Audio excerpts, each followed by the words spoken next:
Assalamualaikum warahmatullahi wabarakatuh. Perkenalkan, nama saya Bayu Fandi Ahmad. Saya berasal dari Departemen Keperawatan Dasar dan Emergensi, Fakultas Kedokteran, Kesehatan Masyarakat, dan Keperawatan. Pada kesempatan kali ini, saya akan menjelaskan mengenai mata kuliah yang saya ampu, yaitu berjudul Bantuan Hidup Dasar. Mata kuliah tersebut saya sampaikan kepada mahasiswa di blok 4.1, yaitu mahasiswa di tahun keempat, semester 7. Izinkan saya untuk menyampaikan materi tersebut. Berikut adalah PDD UKT-PT Pengajaran Smart Syllabus 2021 yang akan saya jelaskan. Mata kuliah yang saya akan ampu menggunakan metode DIA atau Delivery, Interaction, dan Assessment. Mata kuliah yang akan saya ampu berada pada blok 4.1. Blok 4.1 merupakan blok pertama pada tahun keempat, di mana mempelajari keperawatan gawat darurat dan keperawatan kritis. Dalam blok 4.1 terdapat cabang ilmu yang secara integrasi, yaitu anatomi, fisiologi dan patofisiologi, farmakologi, kegawat daruratan pada anak dan maternitas, serta kegawat daruratan pada pasien gangguan psikiatri. Berikut adalah tim blok 4.1. Koordinatornya adalah ada Ibu Happy Indah Kusumawati Eskep NSM NSC, Ibu Dr. Sri Setiarini Eskep MKes, Bapak Sutono SKP MSc MKep, dan saya sendiri yaitu Bayu Fandi Ahmad Eskep NSM MKep. Tim teaching yang terlibat dalam blok 4.1 ini merupakan dosen-dosen internal program studi ilmu keperawatan dan juga departemen-departemen lain yang terkait. Di antaranya adalah Departemen Anatomi, Departemen Faal, Departemen Farmakologi, Departemen Pediatrik Rumah Sakit Akademik UGM, serta IGD RSUP Dr. Sarjito Yogyakarta.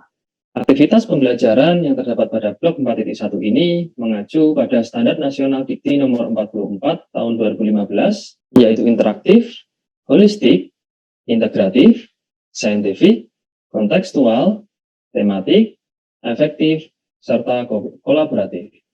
Aktivitas pada blok 4.1 ini dilakukan dengan metode daring, yaitu meliputi tutorial, belajar mandiri, kuliah pakar, case study, penugasan kelompok, serta seminar atau presentasi.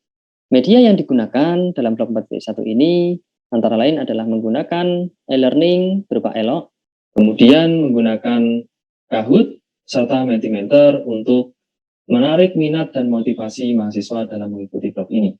Sistem penilaian pada blok ini adalah ujian blok berupa 60%, keterampilan keperawatan sebanyak 15%, penugasan kelompok 10%, dan behavioral tutorial 15%. Di samping itu, hal-hal yang menjadi concern bagi blok ini adalah terkait dengan kehadiran perkuliahan, yaitu minimal 75%, serta kehadiran tutorial 100%.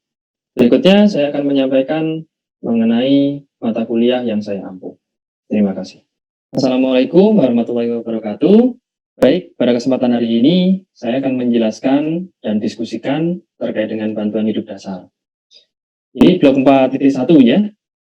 Ya, kita lihat dulu apakah semuanya sudah hadir.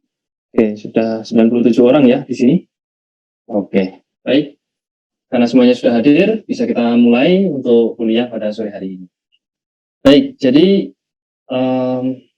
tema pada kuliah pada sore hari ini yaitu mengenai bantuan hidup dasar.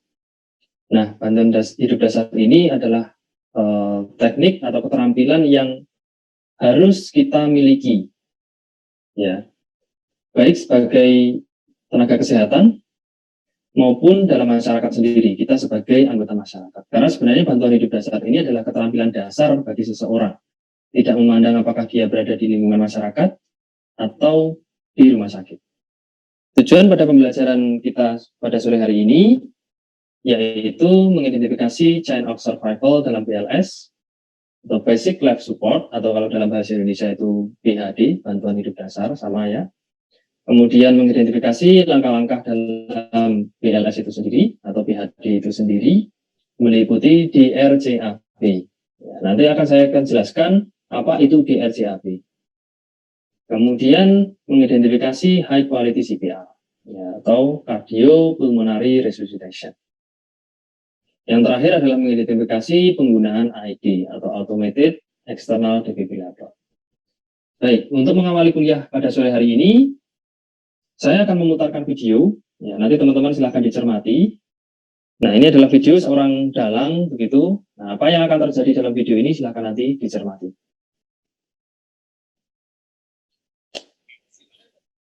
Nah, ini adalah seorang dalang yang sedang menjalankan tugasnya, sedang mengadakan pagelaran, begitu.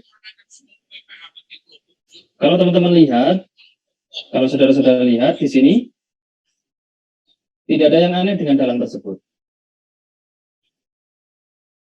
Semuanya berjalan normal, begitu ya.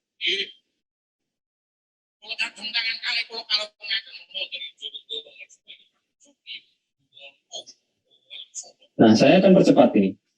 Apa yang akan terjadi pada dalang tersebut?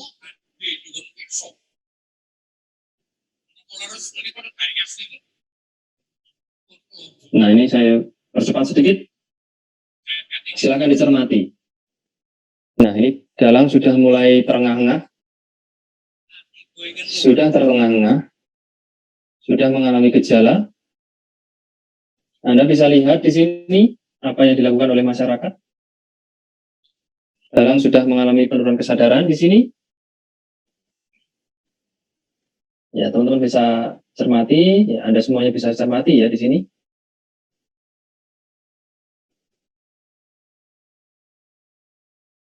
Tidak ada yang memberikan bantuan hidup dasar. Hanya diangkat, dipindahkan dari satu tempat ke tempat yang lain, gitu. Anda bisa lihat, tidak ada orang yang benar-benar menolong. Kalau yang mengangkat banyak, yang melihat juga banyak, gitu ya. Nah, di sini dalang hanya ditidurkan, ditolong sekenanya, gitu ya. Sampai pada akhirnya si dalang tersebut wafat atau meninggal. Ya, sangat malang sekali, gitu ya. Seandainya ya Anda di situ begitu pada saat itu, sebenarnya setelah Anda melihat tayangan tersebut, sebenarnya apa sih yang terjadi dengan dalang tersebut? Ada yang mau berkomentar? Silakan. Mungkin pingsan karena kecapean, Pak. Ya, mungkin bisa pingsan atau kecapean gitu ya. Izin menambahkan, Ya, mungkin silakan. tadi dalangnya seperti kejang-kejang, Pak. Oh, kejang-kejang gitu ya. Baik, kita tampung dulu untuk responnya. Lalu, jika Anda di lokasi tersebut, apa yang akan Anda lakukan? Ada yang mau berkomentar? Izin berkomentar, Pak. Ya, silakan. Mungkin diberi minyak kayu putih dan juga ditekan bagian jempol karena kan tadi dalangnya tidak sadar. Oh, gitu. Ya, ya. Jadi, menurut Anda, ini sebaiknya dikasih minyak kayu putih gitu ya. Apa yang terjadi dengan dalang tersebut? Pertanyaan seperti itu yang pertama. Kenapa sih dalam waktu kurang dari 2 menit dalang tersebut bisa sampai kehilangan kesadaran, bahkan setelah itu sampai meninggal? Itulah yang dinamakan serangan jantung. Serangan jantung terjadi dengan sangat cepat. Untuk itulah serangan jantung itu disebut sebagai pembunuh nomor 1 di dunia. Kenapa? Karena bisa terjadi kapanpun, dimanapun, dan dapat merenggut nyawa dengan waktu yang sangat cepat. Nah, kita sebagai tim kesehatan, dalam hal ini adalah kita sebagai seorang perawat, wajib hukumnya ya, kita bisa melakukan bantuan hidup dasar. Apa sih bantuan hidup dasar itu? Ya, bantuan hidup dasar atau biasa disebut Basic Life Support atau BLS merupakan dasar-dasar atau keterampilan dasar untuk menyelamatkan nyawa saat henti jantung. Aspek fundamental dari BLS ini meliputi pengenalan cepat dalam kondisi henti jantung, kemudian mengaktifasi sistem emergensi, resusitasi kardiopulmonari atau CPR, serta melakukan defibrilasi dengan cepat. Pengenalan maupun respon awal ini menjadi salah satu kunci dalam keberhasilan, khususnya apa? Serangan jantung dan stroke. Karena kedua penyakit tersebut bisa merenggut nyawa dalam waktu yang sangat cepat. Nah, ini adalah chain of survival atau rantai keberhasilan dalam BLS atau PHD. Yang pertama dalam pengawasan dan pencegahan, mengenali tanda-tanda terjadinya serangan jantung pada seseorang, kemudian melakukan pengaktifan sistem tanggap darurat atau menelpon, begitu ya. Kemudian memberikan CPR yang berkualitas, dilanjutkan dengan defibrilasi secara cepat dan tepat tentunya. Yang pada akhirnya dilanjutkan dengan penanganan lebih lanjut di rumah sakit. Maaf Pak, izin bertanya. Ya, silakan. Apakah untuk pengenalan dan pengaktifan sistem tanggap darurat itu selalu dilakukan dengan menelpon 119? Ya. Terima kasih. Baik. Nah, dalam sistem pengenalan dan pengaktifan ini sebenarnya tidak selalu menelpon gitu ya, menelpon 119 ataupun krisis pusat emergensi yang lain. Namun begitu, kita bisa melakukan pengaktifan dengan memanggil orang-orang yang berada di sekitar kita. Untuk apa memanggil? Untuk meminta bantuan. Ya, untuk meminta bantuan. Misalnya kita berteriak untuk meminta tolong supaya orang di sekitar kita aware. Setelah mereka aware, kita minta mereka untuk memanggil ambulan. Karena apa? Dalam sistem pengenalan dan aktivasi tanggap darurat, kita tidak bisa bekerja sendiri. Kita membutuhkan bantuan dari orang lain. Seperti itu. Apakah menjawab? Menjawab Pak. Baik. Terima kasih. Baik.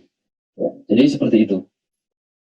Selanjutnya adalah langkah-langkah dalam melakukan BHD itu sendiri.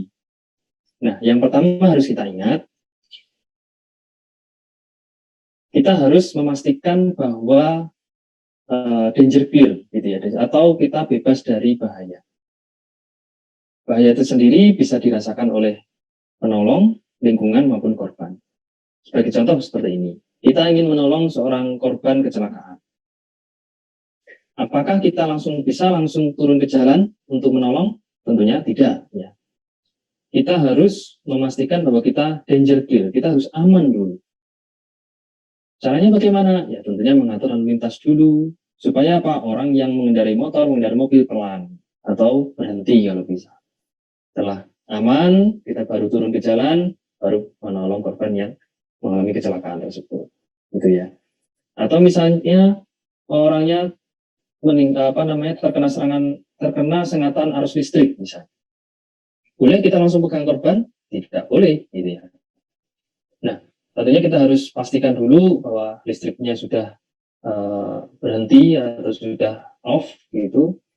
Kemudian baru bisa kita pegang korban. Gitu. Tentunya kita harus aman dulu, baik aman dari kita sendiri, penolong, ya, maupun dari si korban itu sendiri, maupun dari lingkungan. Nah, di sini langkah kedua adalah mengecek respon korban. Nah, respon korban tentunya kita harus cek. Kenapa sih? Jangan-jangan pasien hanya pingsan saja. Nah, caranya bagaimana? Kita tepok atau kita bisa menggoyangkan bahu korban. Jadi sambil kita bisa panggil namanya gitu ya. Atau kalau nggak tahu ya kita sambil Pak. Supaya apa? Untuk memastikan bahwa korban itu mengalami hilang kesadaran. Apakah hilang kesadaran atau tidak? Gitu. Mohon maaf Pak, izin bertanya. Ya, silakan. Jadi dulu saya pernah melihat di sebuah film atau video, jadi cara mengeceknya itu menekan bagian dada dengan jari-jari.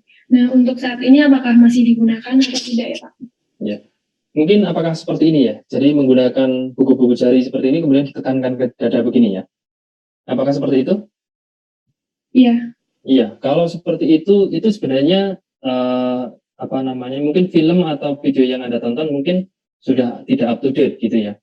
Jadi memang dulu seperti itu, ya, langkahnya adalah seperti itu. Namun sekarang mulai tahun 2015 sampai dengan 2020 ini, sampai dengan 2020 dan 2021 ini sudah direvisi, yaitu menggunakan tepukan pada pundak atau bahu. gitu. Jadi tidak menggunakan jari tangan yang ditekankan ke arah dada, seperti itu. Ke slide berikutnya. Nah, di sini setelah pasien itu memang kita pastikan ya memang kehilangan kesadaran, kita segera panggil bantuan. Ya, bisa kita menelpon, kalau di Amerika itu 911, kalau di Indonesia 119.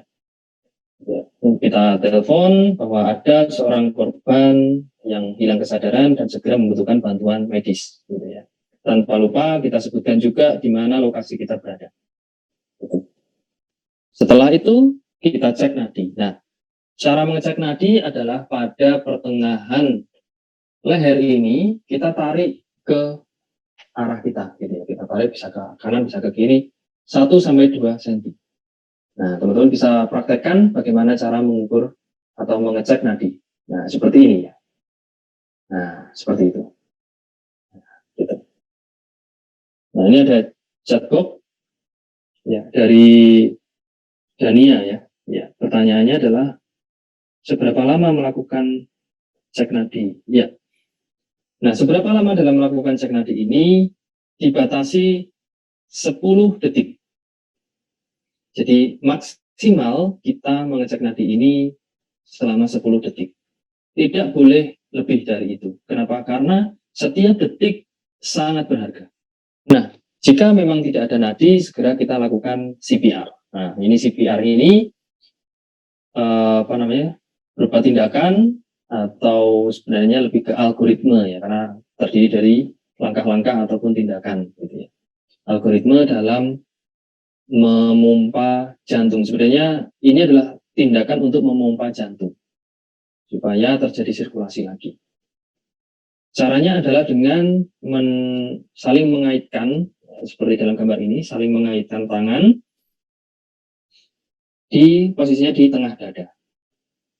Kemudian menekan ya, dengan kekuatan bahu, ya kekuatannya tertumpu di bahu, menekan dengan kecepatan 100 kali per menit, 100 sampai 120 kali per menit, dengan kedalaman 5 sampai 6 cm. Nah, nanti akan saya jelaskan mengenai di video yang akan datang gitu ya.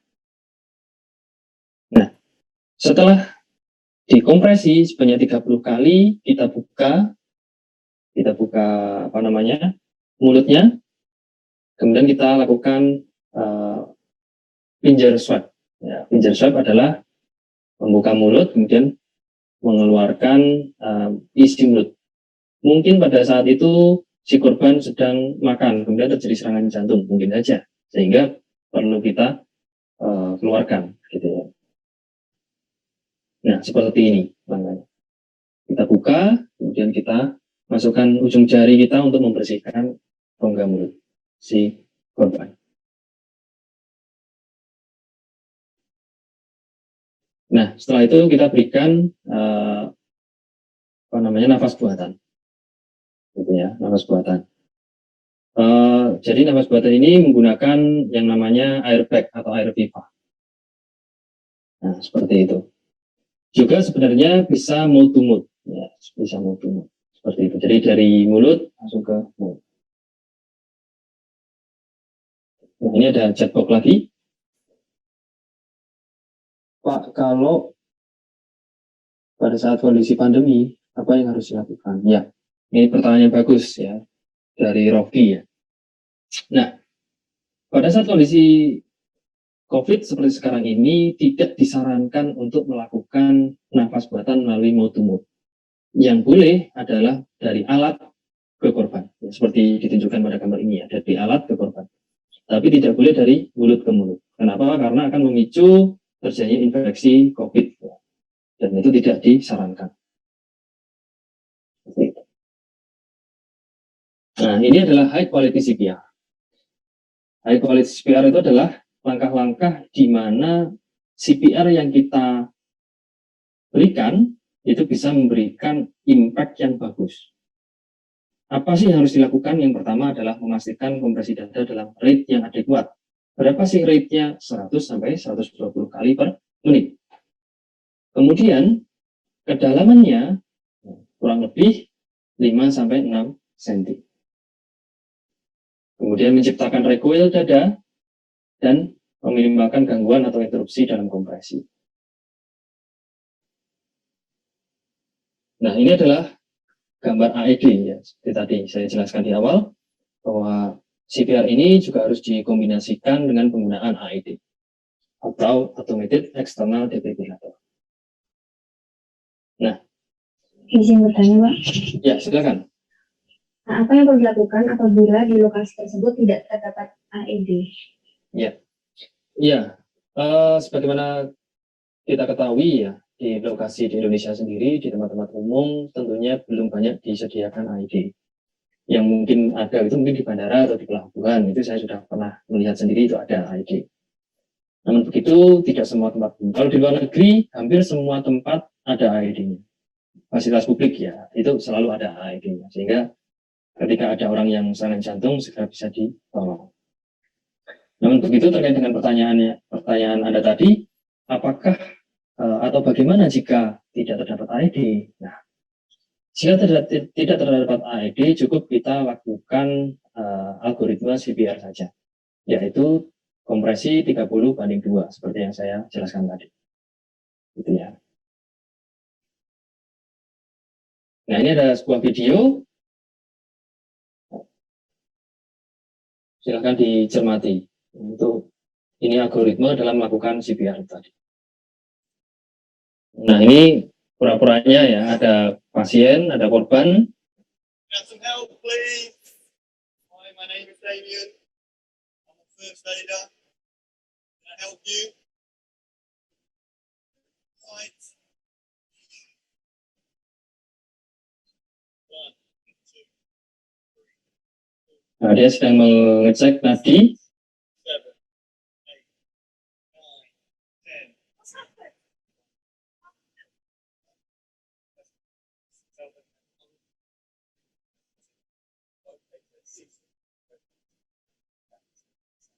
10. Ya, jadi dia memerintahkan supaya menelpon ambulan dan meminta membawakan AED.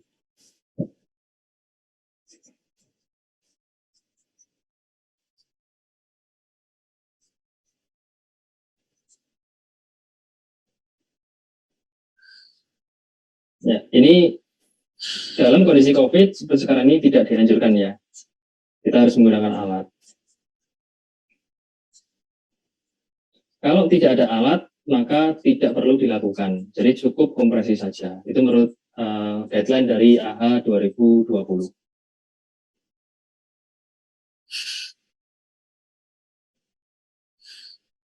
Nah, jadi seperti ini ya dalam melakukan CPR. 30:2. Posisi tangan harus tegak lurus dengan posisi jari saling terkait gitu. Nah, ini adalah AED-nya.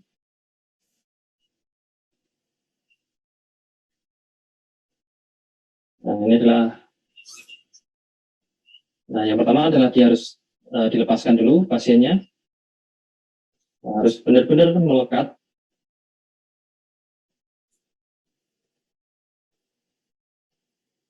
Ya, jadi patch-nya ya, yang melekat itu namanya patch, harus benar-benar melekat di kulit.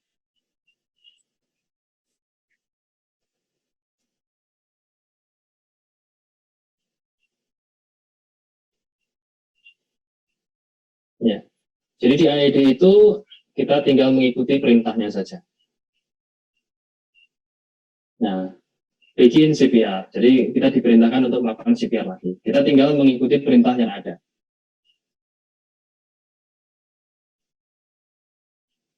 Ya, nah termasuk dia sudah memberikan irama sendiri. Jadi kita tinggal enak mengikuti perintahnya seperti itu. Nah, seperti itu ya. Nah, setelah pasien ini sadar gitu atau ada respon, maka bisa kita lakukan recovery position, yaitu posisi memiringkan pasien, ya, sebagaimana dalam gambar ini. Tujuannya apa? Untuk mempertahankan airway atau jalan nafas dan jantung yang sudah kita tolong tadi, gitu ya. Jangan sampai kita sudah susah-susah untuk mengembalikan pasien ini ada nadi lagi, ada nafas lagi, tapi ternyata pasien hilang kembali. Jangan, gitu ya. Kita harus miringkan supaya kepatenan jalan nafas terjaga sehingga tidak terjadi kardiak arrest lagi. Ingin bertanya, Pak, Ya, silakan. kalau CPR ini dilakukan di rumah sakit, apakah tetap dilakukan recovery posisi? Jadi kalau seandainya ini dilakukan di rumah sakit, maka tidak perlu kita lakukan recovery posisi. Kenapa? Karena kita bisa mempertahankan jalan nafas dengan alat yang tersedia di rumah sakit, dan itu banyak sekali. Contohnya apa? Kita bisa menggunakan OPA atau oropharyngeal airway untuk membuka jalan nafas, untuk mempertahankan jalan nafas. Selain itu, apabila pasien tersebut tidak bernafas spontan, kita juga bisa melakukan intubasi untuk nanti disambungkan ke ventilator. Sehingga jawabannya adalah kalau itu di rumah sakit tidak perlu. Seperti itu. Mungkin seperti itu. Ada pertanyaan?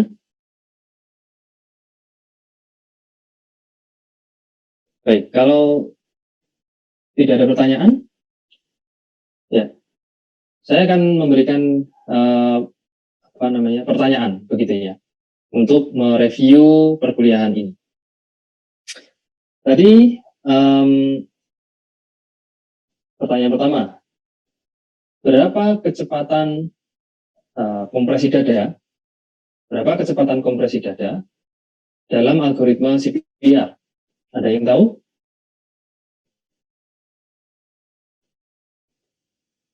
Ada, silakan menjawab.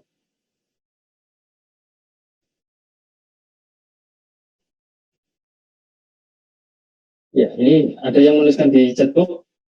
Saya akan membaca 100 sampai 120 kali per menit. Iya, betul. Jadi 100 sampai 120 kali per menit.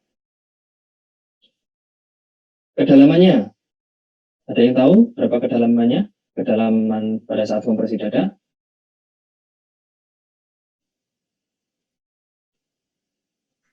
Lima sentimeter. Ya, betul. 5 sampai 6 cm. Betul. Ya, jadi kemudian posisi apa? Pertanyaan terakhir, posisi apa namanya? Ya, posisi apa namanya ketika pasien tersebut sudah memberikan respon dan tidak berada di rumah sakit? Posisi apa namanya? Ada yang tahu? Silahkan.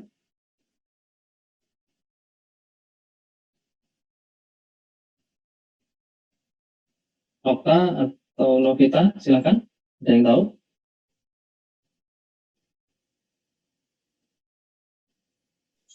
Izin menjawab, recovery position. Ya, betul. Recovery position. Ya, baik, seperti itu. Maaf, Pak. Iya, silakan. Izin bertanya. Iya, silakan. Masih ada pertanyaan, silakan. Jadi bagaimana jika pasien tersebut pasien kecelakaan dan memiliki fraktur tulang iga, apakah masih dapat dilakukan CPR? Iya, pertanyaan yang sangat kritis ya. Jadi jika pasien tersebut mengalami fraktur tulang iga, gitu, apakah bisa dilakukan CPR, gitu kan pertanyaannya. Nah, CPR ini dilakukan pada orang yang sudah mengalami henti jantung. Apakah jika pasien henti jantung dan mengalami fraktur tulang iga, apakah di CPR? Jawabannya adalah iya. Begitu. Jadi jawabannya adalah iya. Kenapa? Karena lebih baik kita menyelamatkan nyawanya, pasien itu ada nyawanya, begitu, baru kemudian dilakukan operasi penyambungan tulang iga, daripada pasien ini tidak kita selamatkan sama sekali dan berakhir pada meninggal. Nah, itu. Jadi pasien yang mengalami fraktur tulang iga tetap harus kita lakukan CPR apabila pasien tersebut mengalami henti jantung. Begitu. Apakah menjawab? Menjawab, Pak. Terima kasih. Baik. Apakah ada lagi yang masih ingin bertanya? Tidak ada? Baik, kalau tidak ada, mungkin perkuliahan pada sore hari ini kita bisa cukupkan. Selamat belajar, selamat membuka referensi-referensi yang lain. Saya tutup. Assalamualaikum warahmatullahi wabarakatuh. Terima kasih. Waalaikumsalam warahmatullahi wabarakatuh.